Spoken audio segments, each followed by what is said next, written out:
Hey, how you doing? I'm Lew White. I'm a heretic. It just means that I don't agree with the teaching authorities that most people have been brainwashed by.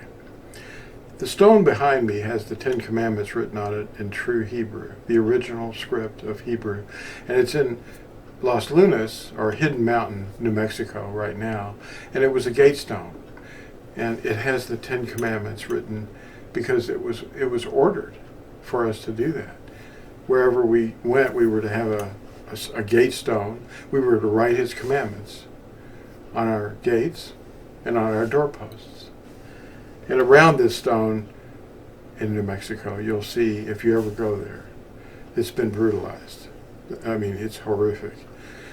It's been attacked and painted and oiled, and the surrounding area has a lot of astrological symbols, because in that boat that made this colony, there were Yahuwah worshippers, and there were also men and women from a pagan background, like the Sidonians, Jezebel's family and all, And some of that is going to be brought out in this video when you look at the text that we're going to study, because all of this, what we call uniformitarianism,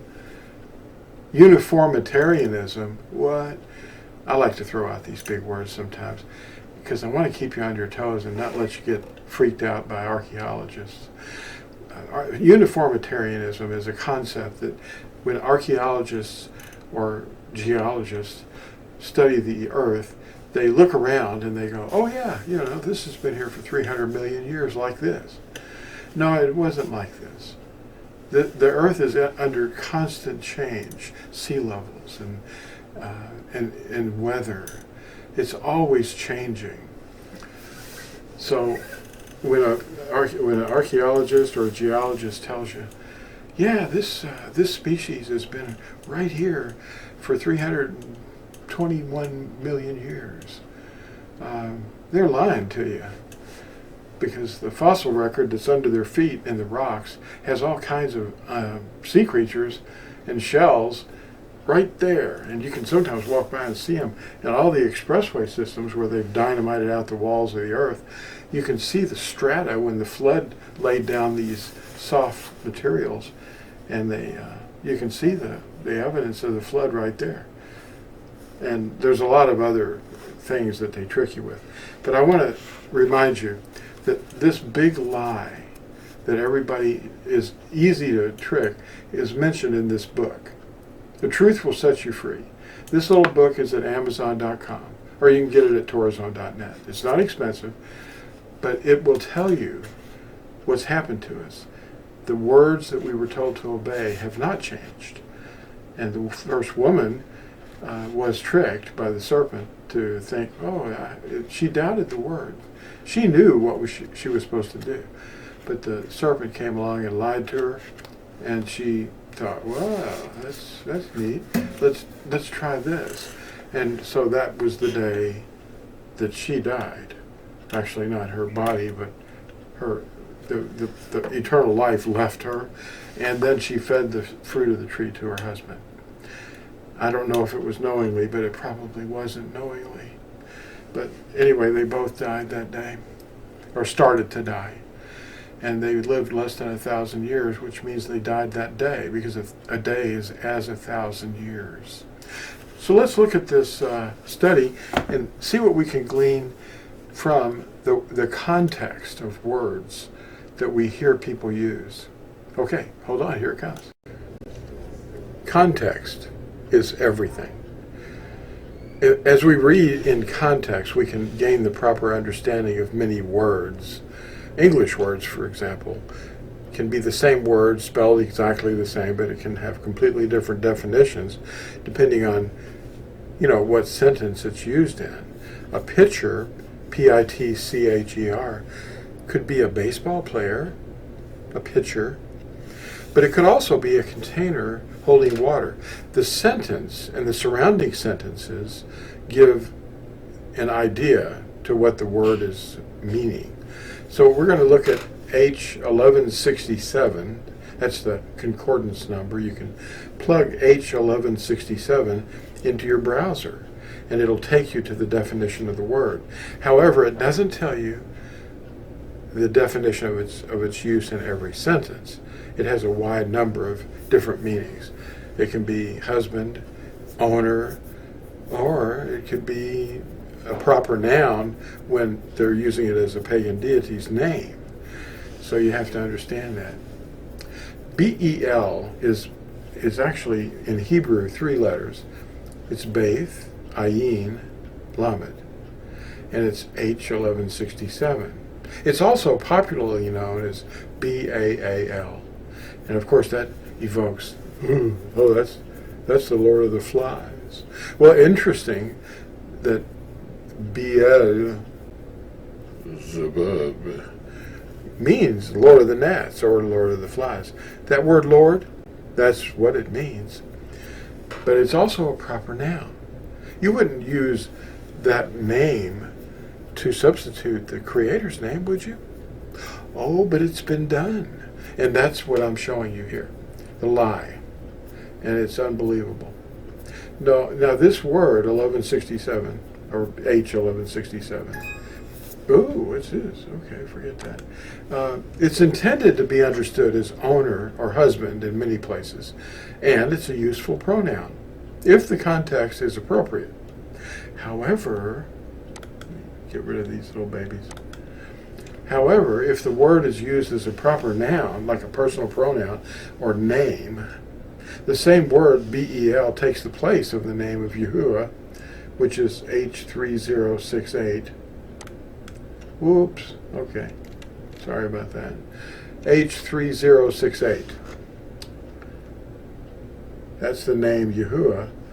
And it's in the scriptures as the name of the Creator 6,823 times at least in the Tanakh. That's what the Christians have been calling the Old Testament.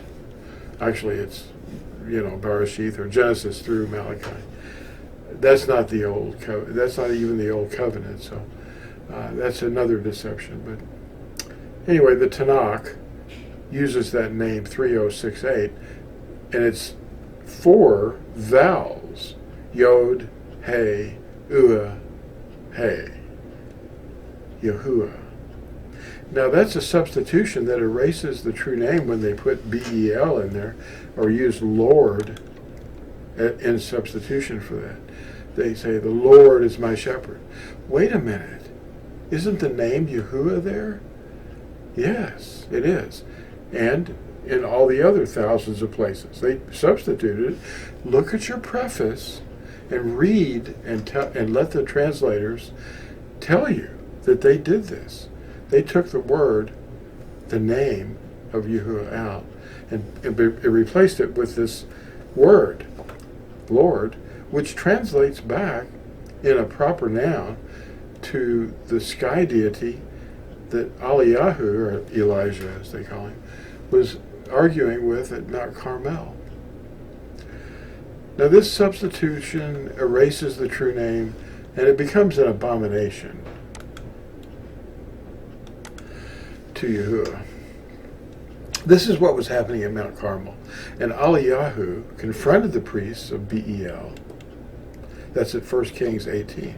You can look at these things in an interlinear translation online. I'm still sculpting this text.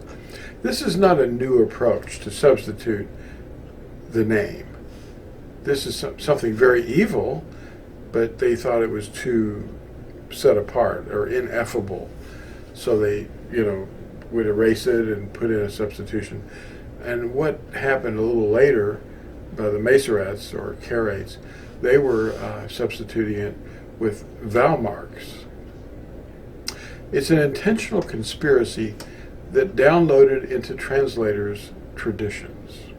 The Karaites inserted vowels. They invented in the 7th century and 8th century to cue a reader to say another word, Aduni, or Adonai, each time the name Yahuwah was encountered in the text.